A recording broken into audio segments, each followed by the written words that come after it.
गोटिए जंगल रे एक धनी काऊ रहुथिला। से काऊ जेतिकी धनी थिला सेतिकी अहंकारी भी थिला। काऊ पाखरे अनेक खाइबा जमा थिबारु बेले बेले से जंगलर चढ़ई माने काऊ पाखकु आसी ताकू खाइबा मागंती।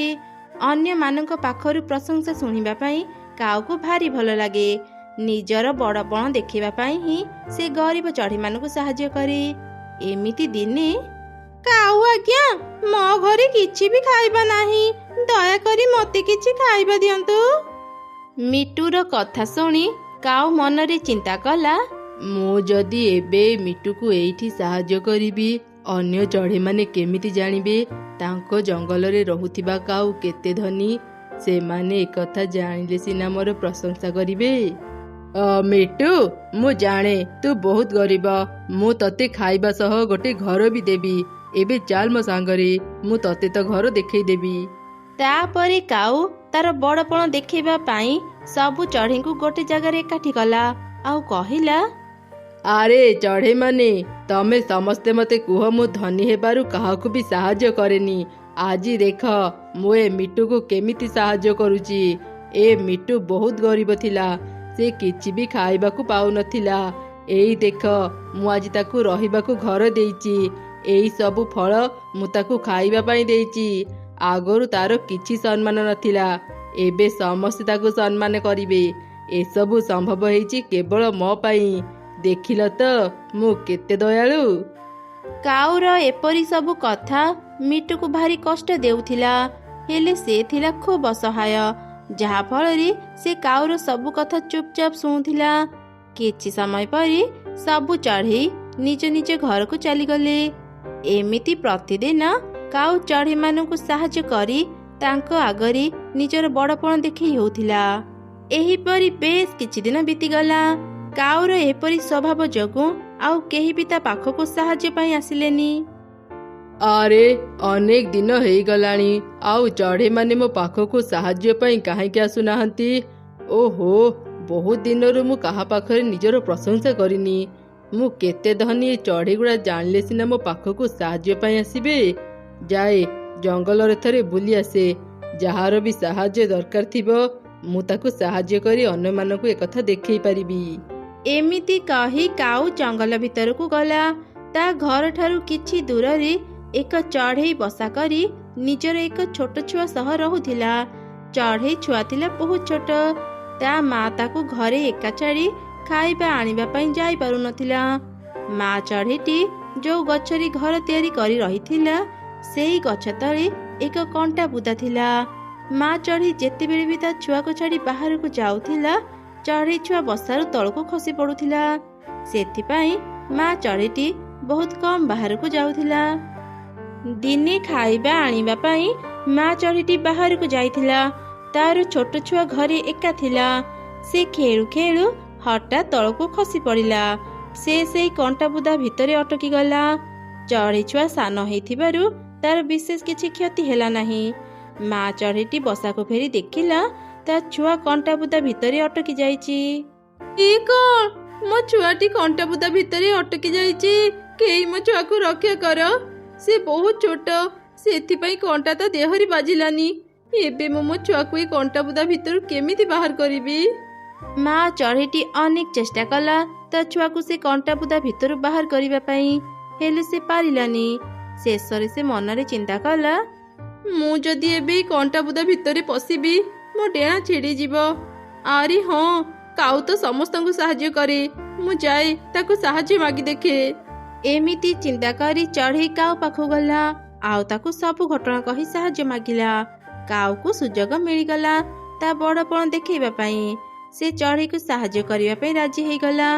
से सबु चढ़ई को से जागा को डाकी आनिला। एई देख चढ़ई दल मो मुंडरे केते बुद्धि। ए माँ चढ़ईर छुआ कंटा बुदा भितरे अटकी जाइची। मु एबे ताको केमिति बाहर करूची देख। मु केते दयालु, मु काहार कष्ट देखिले जम्मा सही पारेनी। मु एबे से कंटा बुदा भितर को जाई चढ़ई छुआ को बाहर करी आनिबी। आरे काऊ से कंटा बुदा को टिके भल भाबरे देखे। तू जदि ता भितर को जीवु बाहरी पारिबुनी तो डेणा कटि जाई पारे, सावधान रे जा। मोर किछि भी हेबनी, मु बहुत शक्तिशाली। ତମେ ମାନେ ଖାଲି ଦେଖ ମୁଁ କେମିତି ଚଢ଼େଇ ଛୁଆକୁ ରକ୍ଷା କରିବି, ତାପରେ ତମେ ସବୁ ମୋର ପ୍ରଶଂସା କରିବ। ଏମିତି କହି କାଉ ତୁରନ୍ତ ସେ କଣ୍ଟାବୁଦା ଭିତରକୁ ଗଲା। ସେ ଚଢ଼େଇ ଛୁଆକୁ ତ ବାହାର କରିଦେଲା, ହେଲେ ସେ ନିଜେ କଣ୍ଟାବୁଦା ଭିତରେ ଅଟକି ଗଲା। ମତେ ଭାରି କଷ୍ଟ ହେଉଛି, ମୁଁ ଏଠୁ ବାହାରି ପାରୁନି। ମୋ ଡେଣା କଣ୍ଟାରେ ଲାଗି ଯାଇଛି, ମତେ କେହି ବଞ୍ଚାଅ। ମୁଁ ତତେ ତ ଆଗରୁ କହିଥିଲି କାଉ, ଏ କଣ୍ଟାବୁଦା ଭିତରକୁ ଯାନି, ତୁ ଅଟକି ଯିବୁ। ଏବେ ଯଦି ଆମେ ତତେ ବାହାର କରିବାକୁ ଯିବୁ, ଆମେ ସେ କଣ୍ଟାବୁଦା ଭିତରେ ଅଟକି ଯିବୁ। ତୁ ନିଜେ ହିଁ ଚେଷ୍ଟା କରି କଣ୍ଟାବୁଦା ଭିତରୁ ବାହାରିଆ। ତାପରେ କାଉ ବହୁତ ଚେଷ୍ଟା କଲା ସେ କଣ୍ଟାବୁଦା ଭିତରୁ ବାହାରିବା ପାଇଁ। ଅନେକ ଚେଷ୍ଟା ପରେ ତାର 2 ଡେଣା ଛିଡ଼ିଗଲା। ସେ ସେଇ କଣ୍ଟାବୁଦା ଭିତରୁ ବାହାରି ଆସିଲା, ହେଲେ ସେ ଆଉ ଉଡ଼ି ପାରିଲାନି। ଏମିତି ବେଶ କିଛି ଦିନ ବିତିଗଲା। କାଉ କ୍ଷତ ଜାଗା ଭଲ ହେଇଗଲା। ସେ ଗଛ ତଳେ ରହିବା ଆରମ୍ଭ କଲା। ସେ ପାଖ ପୋଖରୀରୁ ପାଣି ପିଉଥିଲା, ଆଉ ତଳେ ଯାହା ବି ଦାନା ପାଉଥିଲା ତାକୁ ଖାଇ ବଞ୍ଚୁଥିଲା। ଖରା ଦିନ ହେବାରୁ ଧୀରେ ଧୀରେ ପୋଖରୀର ପାଣି ଶୁଖିବା ଆରମ୍ଭ କଲା। ତା ଦେଖି କାଉ ଅନେକ ଚିନ୍ତାରେ ପଡ଼ିଗଲା। ଆରେ ଏ କଣ, ଏତେ ଶୀଘ୍ର ଏ ପୋଖରୀର ପାଣି ଶୁଖିଗଲା? ମୁଁ ତ ଉଡ଼ି ପାରେନି, ପାଣି ପିଇବା ପାଇଁ ଏବେ କୋଉଠିକି ଯିବି? କାଉ ଏପରି ଚିନ୍ତାରେ ବସିଥିବା ସମୟରେ 2ଟି ଚଢ଼େଇ ସେ ପୋଖରୀକୁ ପାଣି ପିଇବା ପାଇଁ ଆସିଲେ, ଆଉ ଦେଖିଲେ ସେ ପୋଖରୀରେ ଆଉ ପାଣି ନାହିଁ। ଆରେ ଏ ପୋଖରୀ ତ ପୁରାପୁରି ଶୁଖି ଯାଇଛି।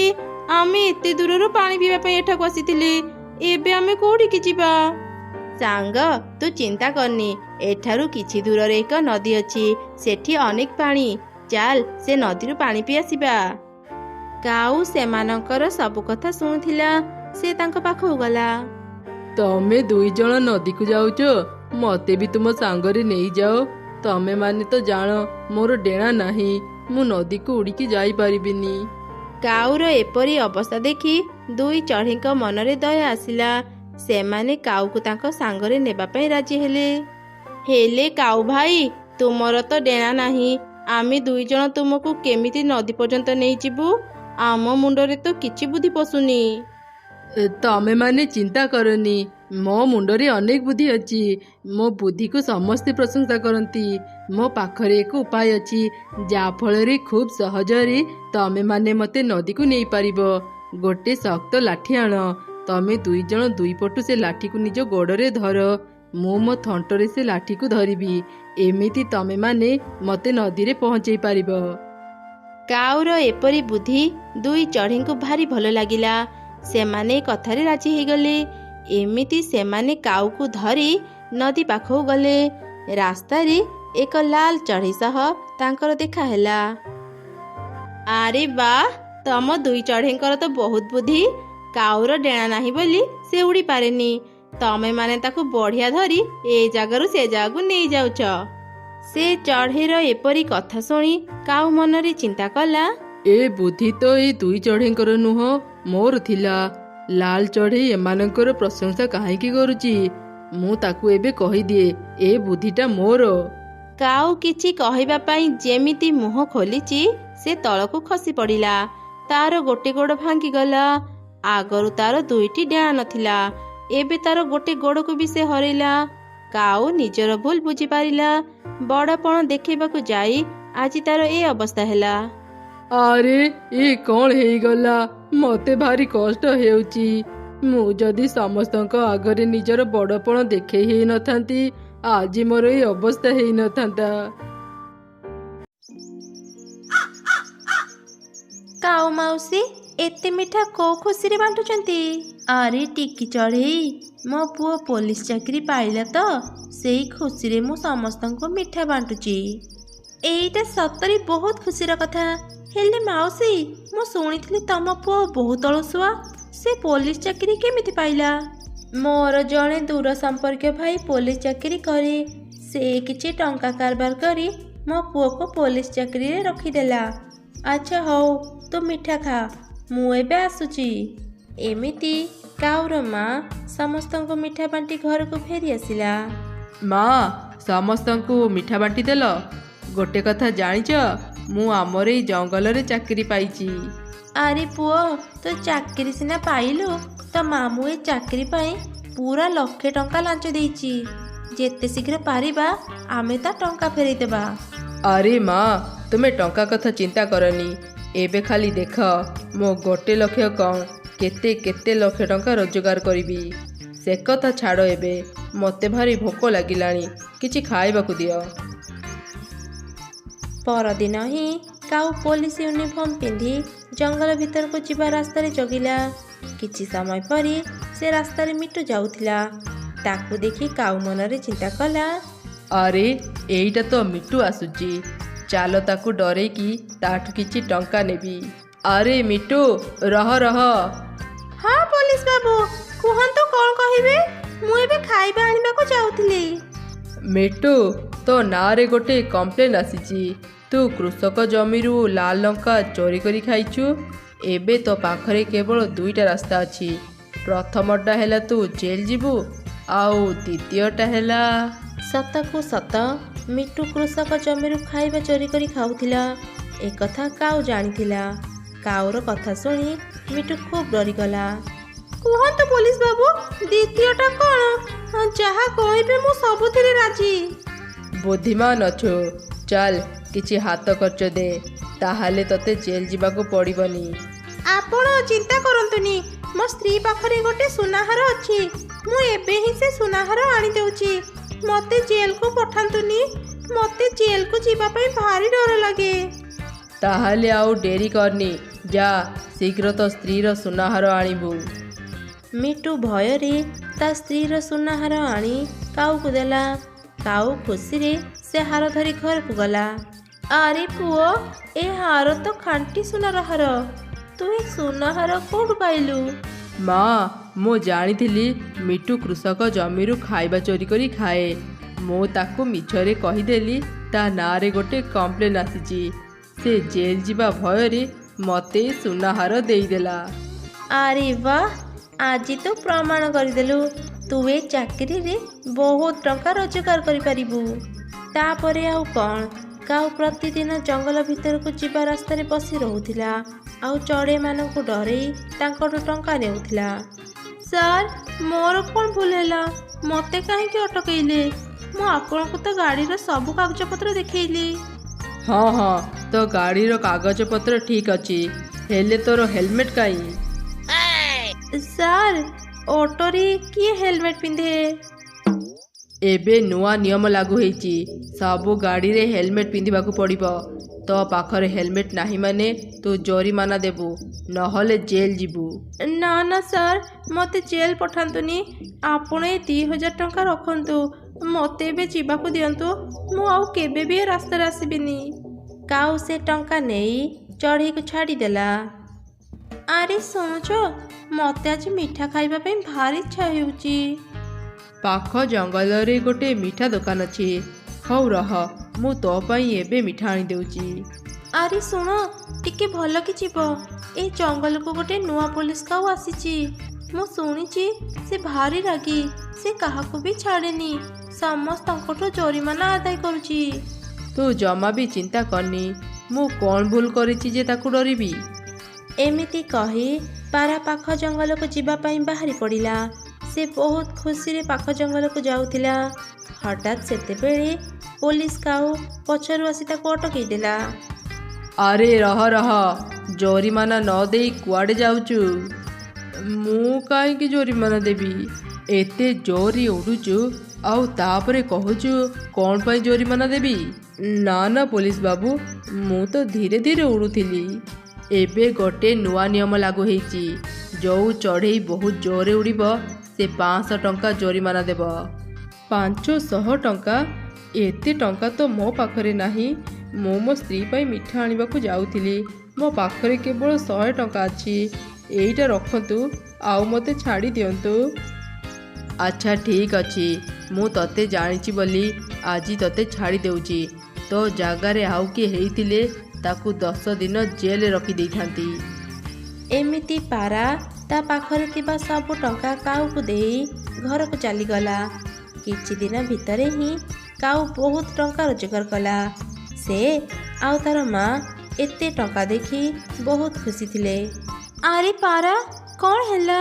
ମତେ ହଠାତ୍ ଏମିତି ଡାକିଲୁ ଯେ? ଆରେ ଟିକି ଚଢ଼େଇ, ଆଜି ମୁଁ ମିଠା ଆଣିବା ପାଇଁ ପାଖ ଜଙ୍ଗଲକୁ ଯାଉଥିଲି।